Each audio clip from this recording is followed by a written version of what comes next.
अस्सलाम वालेकुम बच्चों। हम अब क्लास 9 की लेक्चर्स स्टार्ट हो रहे हैं अगस्त के लिए। तो जो लास्ट लेक्चर था हमने पढ़ा था वो ट्रांसपोर्ट इन प्लांट्स पढ़ा था। तो लास्ट लेक्चर अगर आप देखें जुलाई का, तो हमने पढ़ा था ट्रांसपोर्ट इन प्लांट्स। ये सारा हमने कर लिया था, opening and closing of stomata, ठीक है, और ट्रांसपोर्ट इन प्लांट हमने कर लिया था। अब हम करेंगे ट्रांसपोर्ट इन ह्यूमंस, कि ह्यूमंस में किस तरह ट्रांसपोर्ट होता है। ट्रांसपोर्ट जो होता है, जैसे हर एनिमल में, हर हायर एनिमल जो है ट्रांसपोर्ट का वो डिफरेंट है।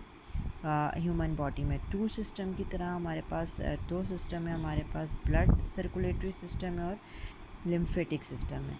ये दो सिस्टम है जिससे हमारा जो ब्लड है वो और जो चीज़ें हैं वो ट्रांसपोर्ट होती हैं एक जगह से दूसरी जगह से। तो ये दो सिस्टम है, बड़े वेल कोऑर्डिनेटेड हैं, बहुत अच्छे तरीके से एक दूसरे का साथ देते हैं, कोऑर्डिनेशन इनमें बहुत है और वेल कोऑर्डिनेटेड हैं एक दूसरे से, ठीक है। और here we will go in detail human blood circulatory system में हम जाएंगे कि हम ह्यूमन ब्लड सर्कुलेटरी सिस्टम को पढ़ेंगे। जो क्लोज सर्कुलेटरी सिस्टम है, इसका मतलब ये है कि जो ब्लड है वो सिर्फ़ और सिर्फ इनक्लोज रहता है आर्टरीज़, वेन्स और कैपिलरीज, इसके अलावा कहीं भी ब्लड नहीं जाता, ठीक है। ये हमारी बॉडी में एक सर्कुलेशन सिस्टम है जो मौजूद है। जो मेन कंपोनेंट्स हैं हमारे ब्लड सर्कुलेटरी सिस्टम में, वो हमारे पास सारी बात है, ब्लड है और हार्ट है and again blood vessels. Blood vessels क्या होती हैं? ब्लड वेसल्स होती हैं आर्टरीज़, वेन्स और कैपिलरीज। तो हमारी जो ट्रांसपोर्ट होती है ह्यूमन में वो थ्रू ब्लड होती है, एक जगह से दूसरी जगह फ़्लो करता है ब्लड। अब हम पढ़ेंगे डिटेल में व्हाट इज़ ब्लड। ना ब्लड जो है वो specialised type of body fluid है, ठीक है, कनेक्टिव टिश्यूज़ को कहा जाता है। और ये जो है ये कंपोज करता है प्लाज्मा का और ब्लड सेल्स का। दो चीज़ें इसमें आती हैं, प्लाज्मा और ब्लड सेल्स। अच्छा, प्लाज्मा जो है ना वो is nothing, it is just a water, it is just a 55% of volume is water. So the weight of blood in our body is about 1/12, यानी कि हमारे हिस्से का 12वीं जिस्म का हिस्से का उसका वेट है। और अप्रॉक्सीमेटली हमारी बॉडी में जो ब्लड बनता है, एवरेज जो बनता है वो 5 लीटर खून बनता है। हमारी बॉडी में जो प्लाज्मा है, मैंने आपको पहले भी बताया, 55% जो है वो वॉल्यूम जो है वो ब्लड है। और सेल्स जो हैं वो सारे जितनी भी सेल बॉडीज़ हैं उसमें 45% है, ठीक है। तो बेसिकली ब्लड दो तरीके से बना हुआ है, प्लाज्मा और ब्लड सेल्स का। तो प्लाज्मा जो है वो आपका 55% है वॉल्यूम है, और बाकी जो आपका बच जाता है वो सारा सेल्स है, ब्लड सेल्स है, ठीक है। अच्छा, ब्लड प्लाज्मा क्या है? ब्लड प्लाज्मा हम इसको पढ़ेंगे। ब्लड प्लाज्मा क्या चीज़ है? ब्लड प्लाज्मा जो है वो कुछ नहीं है, सिर्फ जो वाटर है आपका, पानी है बेसिकली मौजूद होता है, जिसमें आपके इसी पानी के अंदर basically protein, salts, metabolites, waste सारे डिज़ोल्व हुए हुए होते हैं, ठीक है। इसमें सारे डिज़ोल्व हुए हुए होते हैं। और ये वाटर इसमें पूरा, मैंने आपको पहले ही बताया, 90 to 92% प्लाज्मा है, ठीक है। और ये 8 से 10% डिज़ोल्व सब्सटेंस हैं। सॉल्ट्स के अंदर सॉल्ट्स बहुत ज़्यादा मौजूद है प्लाज्मा के अंदर। फिर हमारे पास सोडियम क्लोराइड जो नमक है वो सबसे ज़्यादा प्रेजेंट है, और अमाउंट और भी चीज़ें प्रेजेंट है, for example calcium, magnesium, copper, potassium, zinc, ये हमें बहुत ट्रेस अमाउंट में मिलते हैं, बहुत कम अमाउंट में मिलते हैं। सॉल्ट्स के बाद हमारे पास प्रोटीन्स हैं, उसके अंदर प्रोटीन्स मौजूद हैं जो कि बहुत इंपॉर्टेंट हैं। 70 to 9% प्रोटीन्स फॉर्म करते हैं, एंटीबॉडीज़ फॉर्म करते हैं, ब्लड क्लॉटिंग फॉर्म करते हैं, फाइब्रोनोजन कौन करते हैं, प्रोटीन है, एल्बुमिन है, ये सारा जो है ये मेंटेन करते हैं वाटर को, बैलेंस को, हमारी ब्लड, ठीक है। तो प्लाज्मा जो है वो कंटेन करता है डाइजेस्टिव सिस्टम के जो एंजाइम्स हैं वो भी होता है, ठीक है।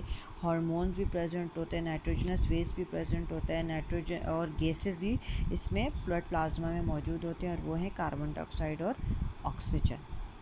सो प्लाज्मा में हमारे पास बहुत सारी मेन चीज़ इन्वॉल्व हैं, सॉल्ट्स हैं, प्रोटीन्स हैं, ठीक है, कार्बन डाइऑक्साइड, ऑक्सीजन गैसेज हैं, और हमारे पास इसमें थोड़े से ट्रेस अमाउंट से कैल्शियम, मैग्नीशियम, कॉपर, जिंक भी मौजूद है।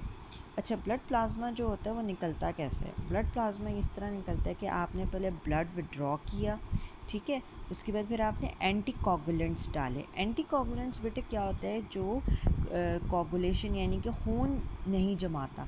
जब आप बॉडी से ब्लड एक्सट्रैक्ट करते हैं तो वो जमना शुरू हो जाता है, तो उसके लिए एंटी कोगुलेंट यानी कि एक ऐसी केमिकल डाला जाता है, केमिकल जो रोकता है ब्लड की क्लॉटिंग को। जब ब्लड की क्लॉटिंग नहीं होती तो क्या होता है, 5 मिनट के बाद प्लाज्मा जो होता है ये आपस में जुड़ते नहीं हैं।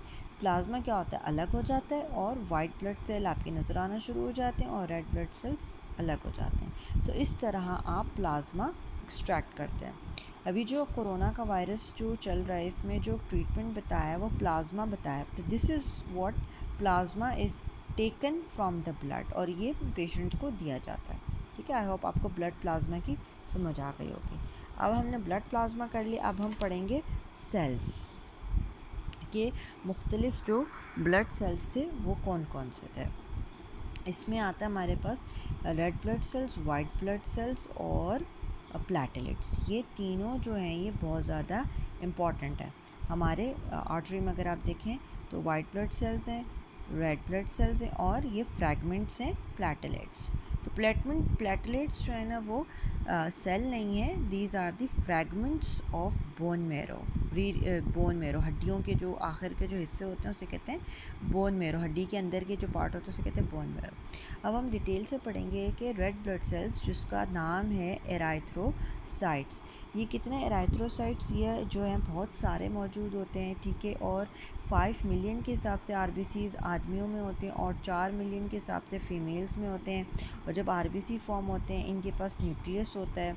मेमल्स में क्या होते हैं कि ये जब रेड ब्लड सेल मैच्योर होते हैं तो इनके न्यूक्लियस जो है ये लॉस्ट हो जाते हैं, और लॉस के बाद क्या होता है कि न्यूक्लियस आरबीसीज जो हैं वो इंटर होते हैं ब्लड में, और 95% जो है वो साइटोप्लाज्म में मौजूद होते हैं और हीमोग्लोबिन कैरी करते हैं।